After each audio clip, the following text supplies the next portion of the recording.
Dito po magre-reflect yung ID number nyo. Okay. Fill in the cash details po dito sa baba. And then, ito po yung pinaka-the best sa Union Bank. You do not have to send LX reload notification sa system. Kasi po, naka-reflect na po yung pangalan nyo dito and yung ID number nyo. Once po ma-receive namin tong resibong to sa office, malalaman namin na ikaw po yung nag-deposit ng pera. So, hindi nyo na po kailangan mag-text. Again, make sure it's bills payment slip para po mag-reflect yung information nyo.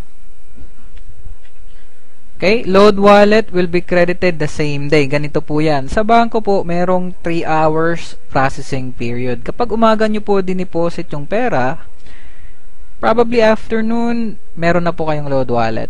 Pag around 2 or 3 p.m., expect na magka-load wallet kayo, kinabukasan na po ng umaga. Alright? Again, merong 3 hours processing period.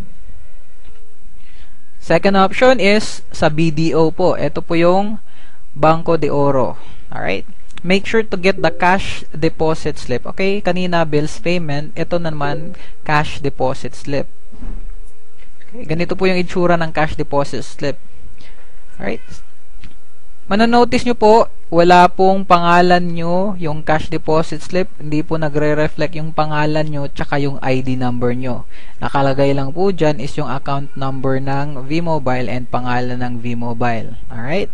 Ito po yung account number ng V-Mobile sa BDO. Okay? Pag nag-deposit po kayo sa BDO, ng cash deposit slip deposit kayo, wala po yan siyang inter-branch deposit charge. Wala pong charge yan. Okay? Remember that. And again, merong 3 hours processing period.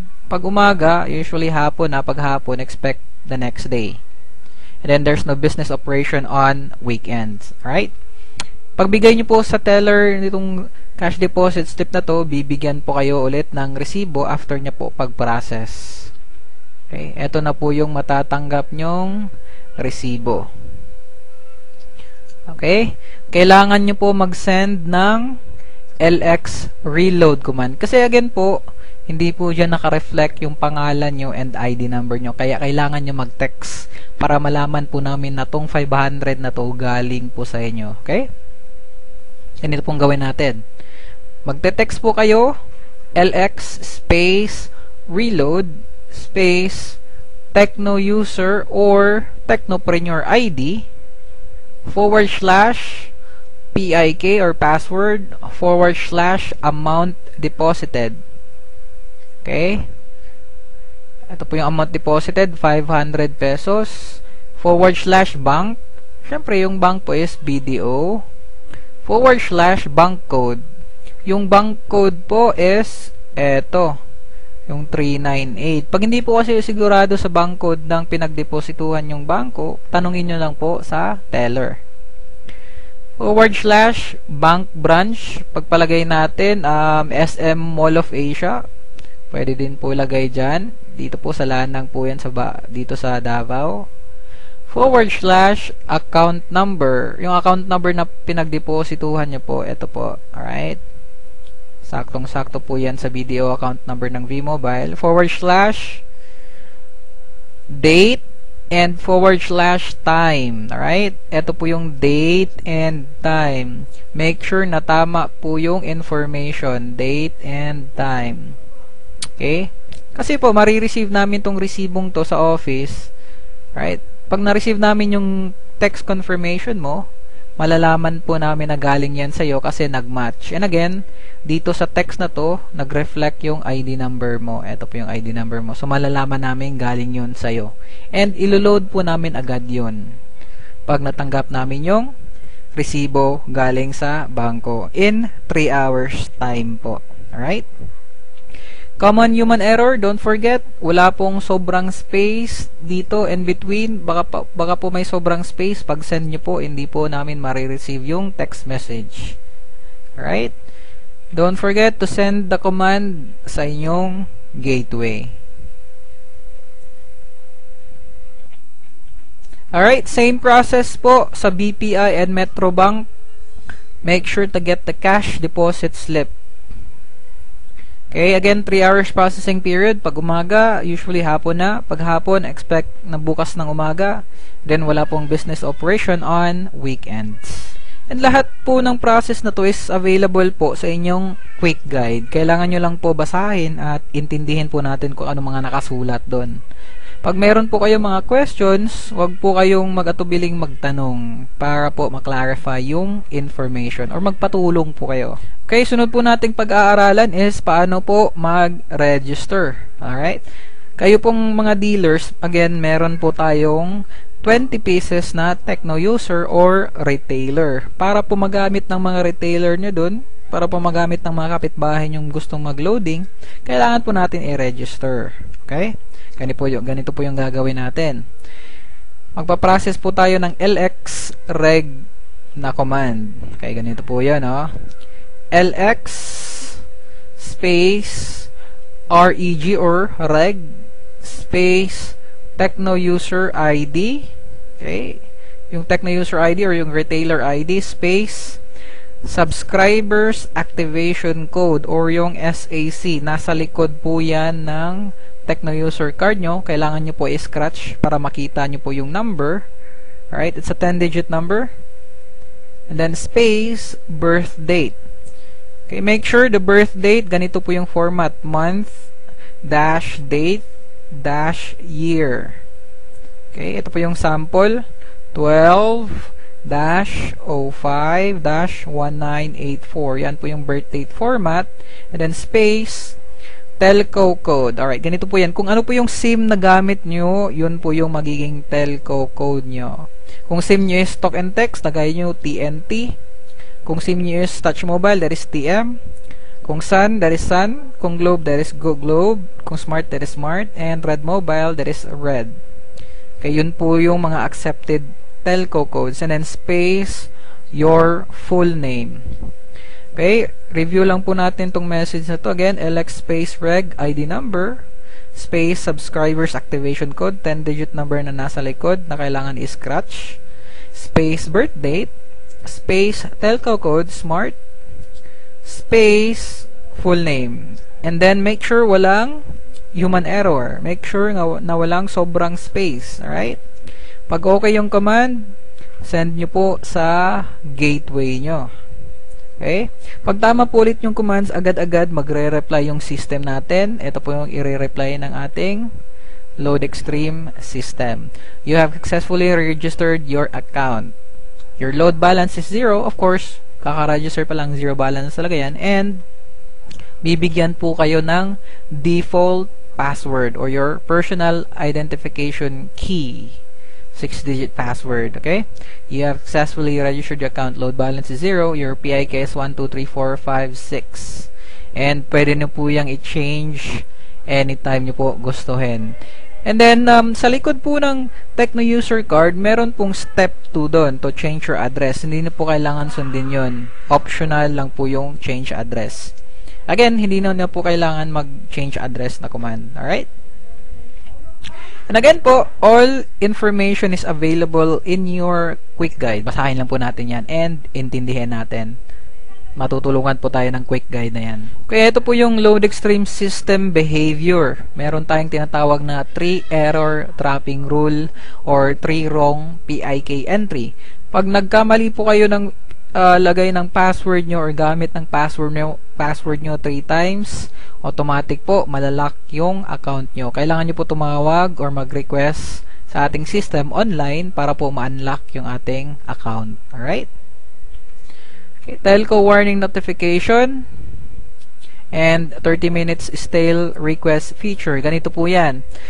Okay, telco warning notification pag hindi po talaga na-loadan or hindi po talaga na-loadan yung customer natin because of telco congestion or baka mayroong maintenance yung telco, kahit magre-reply po sa inyo yung system na hindi po talaga na-loadan. And that system will reply to you in 30 minutes. Okay? May iba po nagsasabi, ngayon na niloadan tapos kinabukasan na po dumating, hindi po totoo 'yon. All right? Meron tayong 30 minutes stale request feature. After 30 minutes, pag hindi na-loadan yung customer, automatic magre-reply sa iyo yung system. Due to telco congestion or due to system unavailability, hindi po ma-loadan. After 30 minutes, you will receive a confirmation. Alright? Sasabihin na hindi talaga na-loadan and your load balance will be restored. Okay? Yung magkano man load balance yung kanina. Alright, may tinatawag tayong 5 minutes trapping rule. Okay, ganito po yun. Di pa po maglo-load po kayo sa customer. Alright? Kahit ilang beses nyo po isend etong command na to, same commands, same product code, and same cellphone number, within 5 minutes, kahit 100 times nyo po isend yan, that will be counted as one transaction only. Alright? Ulitin ko po, within 5 minutes, kahit 10 beses po kayo nag-send sa gateway, alright, isang transaction lang po yan. Isang beses lang po maloloadan. Okay? Ginawa pong feature na to kasi po minsan yung telco, kahit isang beses ka lang mag-send, ang nare-receive nila 2 or 3 message. So, pag wala tong feature na to, automatic 3 beses na yun maglo-load within 5 minutes. Diba? Alright. So, andito yung feature na to for our security na din. Again, kahit ilang beses ka mag-send, basta within 5 minutes, with the same code, the same number, and the same commands, that will be counted as one transaction. Pag lumagpas na po ng 5 minutes, syempre, second transaction na yun. Alright? Okay, meron tayong text care command. Member may send the following text command format. Alright? Okay, ganito po yun. Ito po yung mga text care hotline po natin for the smart number, for the globe number, and for the sun number. Okay? Pagpalagay po natin, nakalimutan nyo po yung password nyo. Okay? Pagpalagay na natin, nakalimutan nyo yung password mo. What is my password? Okay? Ganito po yung gagawin natin. Okay, create kayo ng message. Lagay nyo po yung ID number nyo dito. Okay? And then, tanong nyo po, what is my password? And then, send nyo po dito sa respective hotline number nyo or text care numbers. Okay, ganito po yung mangyayari. Pag-receive po namin ng message na to, titignan namin yung ID number. Nag-match po yung ID number, check. And yung cellphone number na naka-register and yung cellphone number na ginamit nyo, pag nag-match yun, check, magre-reply po kami. Alright? Pero pag ganito pong scenario, pareha po yung ID number, nag-match, and then yung cellphone number na naka-register, and then yung ginamit mo, hindi po nag-match. Syempre, for your security reason, hindi po namin i-reply yung password nyo po. Alright? And expect at least a day or 2 days process kasi marami pong nagre-request sa system. So, iniisa-isa po namin yun for your own security na din. Okay, common problems, loading delays, telco congestion. Yan po yung number 1. Okay, telco over the air system unavailability or under maintenance. And hindi ko po nalagay dyan yung common human error. Sa ating commands, magkamali po tayo na sobra ng space. So, hindi po yun siya malaload. Magkakaroon po yung loading delays. Okay? Customer, non-receipt or otherwise successful loading, yung mag-load tayo tapos hindi pa nila na-receive yung confirmation na na-loadan na. Have the customer check their number. Baka po na mali yung number na binigay. Kaya po sa ibang customer po na loadan. Okay? Or have your customer check their balance. Baka na-loadan na, hindi lang dumating yung confirmation, pero may balance na po. Alright? Okay, meron ding mga lumang cellphone na parating nagahang, so pwede nyo pong i-restart yung cellphone para po makareceive ng message, and then make sure na yung cellphone ng customer nyo hindi po full kasi po hindi nila ma-receive yung text confirmation na na-loadan sila kasi po puno yung inbox nila. Hanggang doon lang po muna yung pag-aaral natin tungkol sa ating system and the technical aspects ng ating negosyo. Sana po marami po kayong natutunan. Okay, don't forget, pag meron po kayong mga tanong, suggestions, or any reactions, add nyo po ako sa Facebook, flipcwalker@gmail.com, or again, contact nyo po ako through SMS at 0919-6245-415. Pag OFW po kayo ulit, lagay nyo lang po yung roaming number nyo para po makapag-text back po ako sa inyo.